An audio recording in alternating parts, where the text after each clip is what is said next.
जिन बच्चों का अभी 6 जुलाई को रिजल्ट लगा था बट क्लियर नहीं हुआ एंड अभी आपका एग्जाम सितंबर में है, सो यू रफली हैव अराउंड ये महीने में एक, आज 9 जुलाई है तो आप ये महीने में एक पकड़ के चलो 21 दिन, नेक्स्ट महीने में 31 डेज एंड सितंबर के 2 दिन, मतलब आपके पास अप्रोक्सीमेटली 54 डेज है।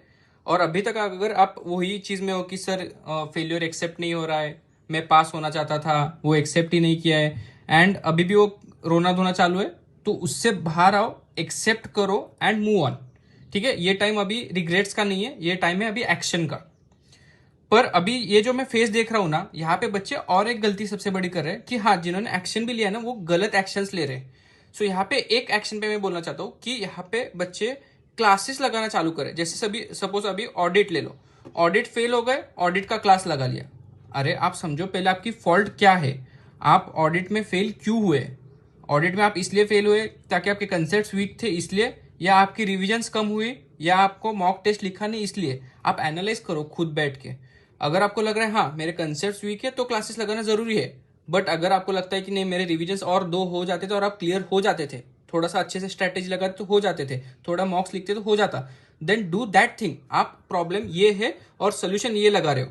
जैसे कि एग्जांपल ले लो, और एफ आर एफ एम एग्जामेशन नहीं है इसलिए वापस क्लास चालू किया। अरे आप समझो पहले, अगर आपको सिर्फ सिली मिस्टेक्स या आपका टाइम में पेपर कंप्लीट नहीं हुआ, इसका मतलब ये कि आपकी प्रैक्टिस कम थी, इसका मतलब ये नहीं था कि आपके कंसेप्ट वीक है।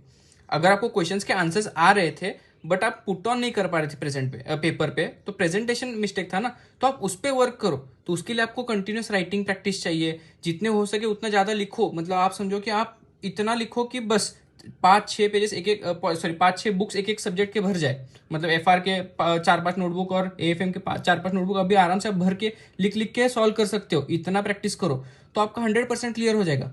अभी आपके कंसेप्ट वीक है या नहीं, या ऑडिट के कंसेप्ट या एफ आर के एफ एम के कोई भी सब्जेक्ट हो, वो कैसे आइडेंटिफाई करेंगे। तो आप क्या करो, यूट्यूब पे जाओ और उसका रिविजनरी लेक्चर देखो, जिस भी फैकल्टी के आपके पास बुक्स है। अगर वो रिविजनरी लेक्चर्स आपको समझ आ रहे हैं तो आपको कंसेप्ट समझ आ रहे हैं ना, फिर आप प्रैक्टिस पे मार खा रहे हो तो प्रैक्टिस पे वर्क करना है। ठीक है, दूसरी चीज, क्योंकि आप क्लासेस क्यों लगाते हो ना, क्लासेस लगाने का एक मेजर रीजन ये रहता है कि आपको क्लासेस एक इजी ऑप्शन लगता है कि हाँ, फैकल्टी एक आके बोलते हैं कि क्लासेस लगा लो तो आप पास हो जाओगे, और आपको भी लगता है हाँ चलो 100 घंटे बैठ गए और वो कंसेप्ट स्ट्रांग हो जाएंगे और फिर हम निकल जाएंगे। वो एक क्लासेस एक सिर्फ देखते बैठना है तो 3-4 घंटे आपको एक ईजी वर्क है ब्रेन के लिए, तो आप वो इजी ऑप्शन चूज कर रहे हो। हार्ड ऑप्शन क्या है कि आप रिटेंशन बढ़ाओ, ऑडिट के लिए, एफ आर एफ एम के लिए प्रैक्टिस करो। तीसरी चीज, सपोज आपने एफ आर एफ एम का क्लास लगा लिया, अब एक क्लास अराउंड 100-120 आवर्स के है, तो आप समझो आप हर रोज के अगर एक महीने तक आप क्लास चलाते हो, उसमें आप 4 घंटे का क्लास करोगे हर रोज, वो करने के लिए आपको 5 से 6 घंटे चले जाएंगे। उसका रिवीजन करोगे 1-1.5 घंटे के लिए, मतलब आपके 7 से 8 घंटे जिनके जा रहे हैं। सो आप समझो अगर आपके 7 से 8 घंटे एक महीने तक एक ही सब्जेक्ट खा रहा है, तो बाकी के 2 सब्जेक्ट कंप्लीट कैसे करोगे।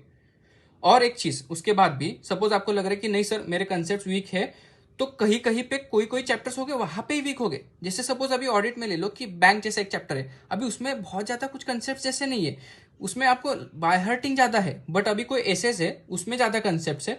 तो आप ट्राई करो कि अगर क्लास भी ले रहे हो तो सिर्फ एसेस के क्लास कर लो, बैंक एनबीएफसी या इमर्जिंग जहां पे ज्यादा रटना है वो क्लासेस ना करके आप वहां पे डायरेक्ट कंप्लीशन कर लो। जस्ट बिकॉज वो पैसे दिए तो पूरे क्लास करेंगे ऐसा मत आउटपुट निकालो। आपका मेन एम क्लासेस करना नहीं, आपका मेन एम पास होना है। तो आप पास होने के लिए जो जो स्ट्रेटेजीज है वो राइट लगाओ। ये प्रॉब्लम है वो सोल्यूशन ऐसे मत करो, ये प्रॉब्लम आइडेंटिफाई किया तो इसका ही सोल्यूशन आना चाहिए, वो आइडेंटिफाई करो खुद से। एक्सरसाइजेस करो जो मैं आपको बोला कि आप एक लेक्चर देखो, रीजनल लेक्चर, या कोई यूट्यूब पे दूसरा आपको मेन लेक्चर लग रहा है, एक आधा चैप्टर जो आपको बाकी वो कर लिया, बस उतना ही, और वो समझ आ रहा है तो आपका डन है।